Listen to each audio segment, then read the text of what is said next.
Ô Luísa Martins, careca do INSS, esse sabe muito do que estava acontecendo, dos descontos indevidos. É exatamente a estratégia tanto da oposição como do governo, comer pelas beiradas nesse primeiro momento. Ou seja, ouvir aqueles que eram mediadores do esquema para chegar no topo, ou seja, quem mandava fazer os descontos.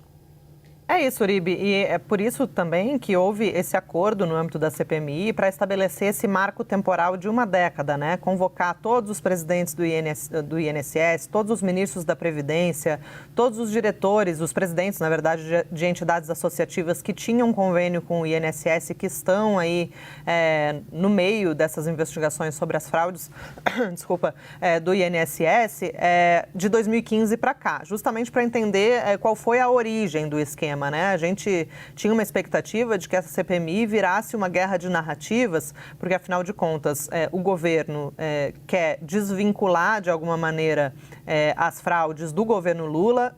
Afinal de contas, a operação sem desconto foi deflagrada neste mandato de Lula, mas tem registros, né, de fraudes e de descontos feitos sem autorização do aposentado ou pensionista, pelo menos desde o governo de Michel Temer, pelo que a gente tem de informação. Então, teria começado no governo Temer, atravessado todo o governo do ex-presidente Jair Bolsonaro e agora também durante o governo do presidente Lula, e com a eclosão, digamos assim, da operação sem desconto, a preocupação do governo era de que isso acabasse prejudicando, né, a imagem do governo, que obviamente já está de olho em 2026. E do ponto de vista também do Palácio do Planalto, havia essa intenção de colocar como algo que já acontecia há bastante tempo, e aí por isso teve também essa costura ali nos bastidores para que se estabelecesse esse marco temporal de 2015, que pegou ali o início do segundo mandato da presidente Dilma Rousseff, para então atravessar os períodos de Temer, Bolsonaro e agora também do terceiro governo do presidente Lula. Então, justamente para se identificar não só quem eram os mandantes aí, se isso vinha de fato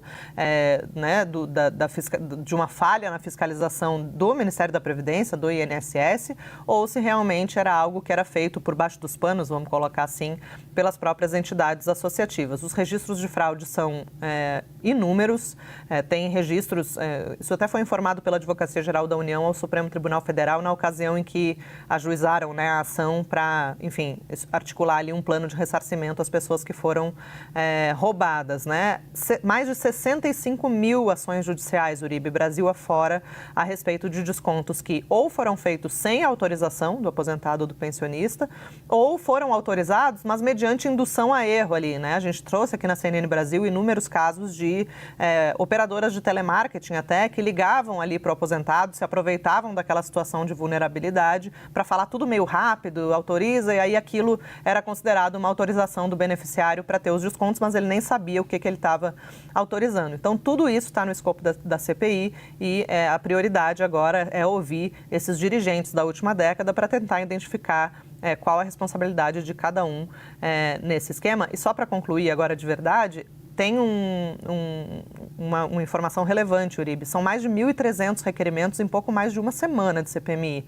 Então, só para a gente ter uma ideia, a CPI da Covid, que mobilizou muito, né, a sociedade, os veículos de imprensa, a opinião pública, levou 63 dias para alcançar o patamar de 1.000. Esse patamar foi alcançado pela CPMI do INSS em apenas 6 dias. É muita coisa.